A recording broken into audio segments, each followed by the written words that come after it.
Hey guys, so let's talk about Stave 4 of A Christmas Carol. I've got my trusty book here. Just kind of remind myself of what goes on here. So in Stave 4 you have the Ghost of Christmas Yet to Come. Now this is after the Ghost of Christmas Present has left Scrooge. It's a pretty dramatic part where he sees ignorance and want, the two children that are really awful to look at. And so he's left with this spirit, phantom, whatever you want to call it. It's different from the other ones because it does not speak to Scrooge at all. It simply points. It's cloaked and hooded. He can't see a face, although he knows their eyes sort of in the back that are looking at him. Scrooge is obviously freaked out by that. But you never see a face. A lot of people would argue that it sort of personifies death. It looks a little bit like the Grim Reaper, and so you can kind of look at it in that perspective. But the first place that the spirit takes him is to the exchange where he would do business, like kind of like one place in London where people do business. And there's a group of men that he knows, and they're talking about this dead guy, and they're speaking very disrespectfully about him. He's died. They're asking what has he done with his money. They're laughing that they didn't get any of his money. And they talk about going to the funeral. Well, nobody wants to go unless lunch is provided, which is pretty awful when you think about it. And Scrooge hears this and he doesn't know why he was shown that. There's another scene with two guys that are talking, and he talks about having Old Scratch has got his own at last, meaning Old Scratch is another word for the devil. So they're assuming that this guy has gone to hell, basically, bad place after death.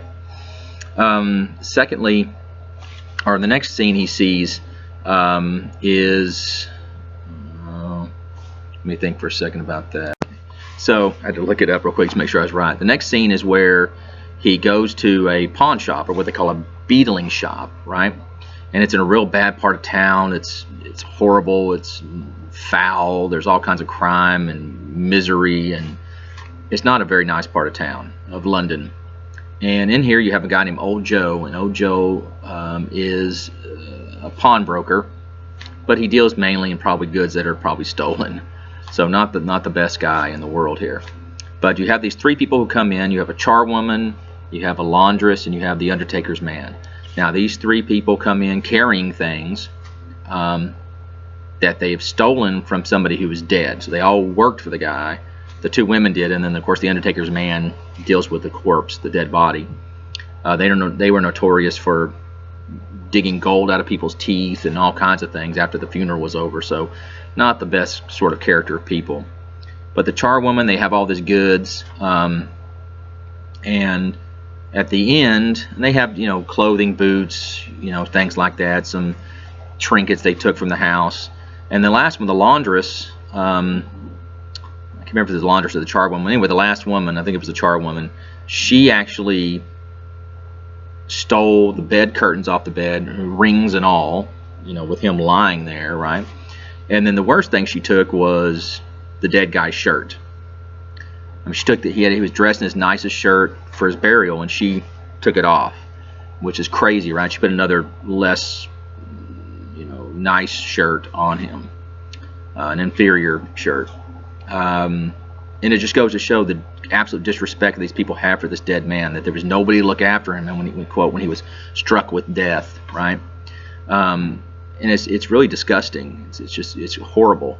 And then Joe tells him how much they'll give for it, and Scrooge is appalled by this. And then all of a sudden he's in this room, and there's this bed, and there's something laying underneath the sheet. Of course, you can look at it and know what it is. It's a body, and the spirit is pointing to the head, saying, basically not saying, but telling him basically without saying that you need to pull back this cover. And Scrooge won't do it. Number one, it's a corpse, right? And number two, he's starting to figure out that it might be him, and that's what scares him the most. And so he asks the spirit to see some emotion at this person's death. So he says, okay. He didn't say it. He just changes the scene, right? And they go to this couple there's a wife and children. The wife is obviously expecting someone. She seems very nervous and agitated.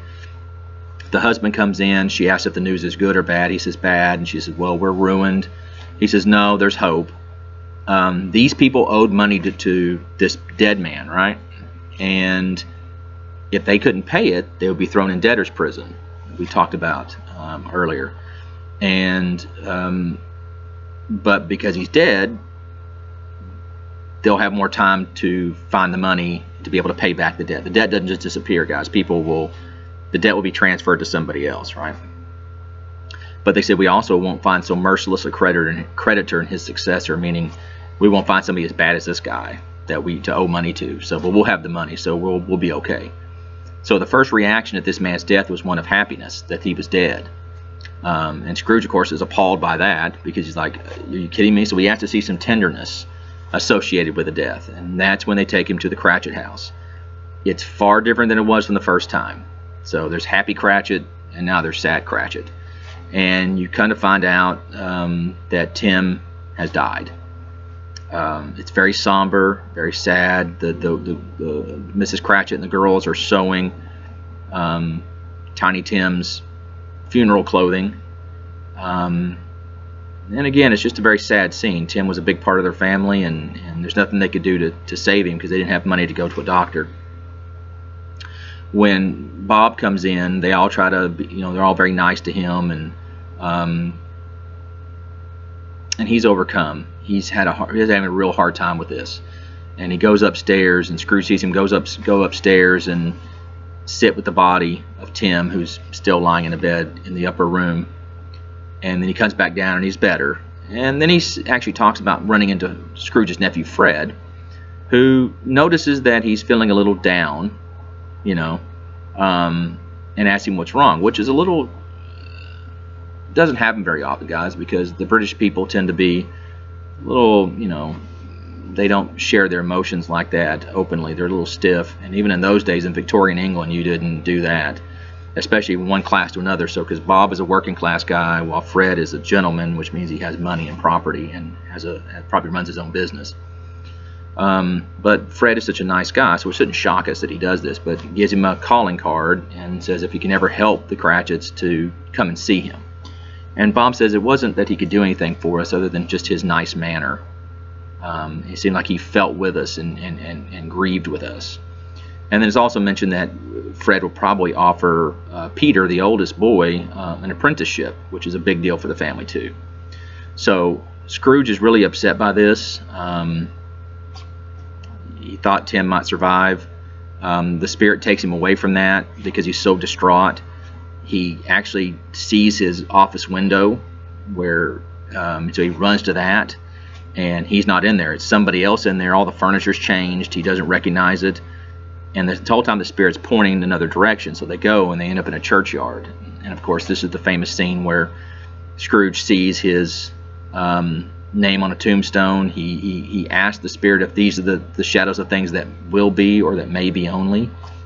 So are these the things that are going to happen or might happen? And he asked that if I depart these ends will, these acts will foreshadow certain ends. If the ends be, if they be departed from, the ends will change, right? That if I change my behavior, then these things will happen. Tell me that's true based on what you've shown me.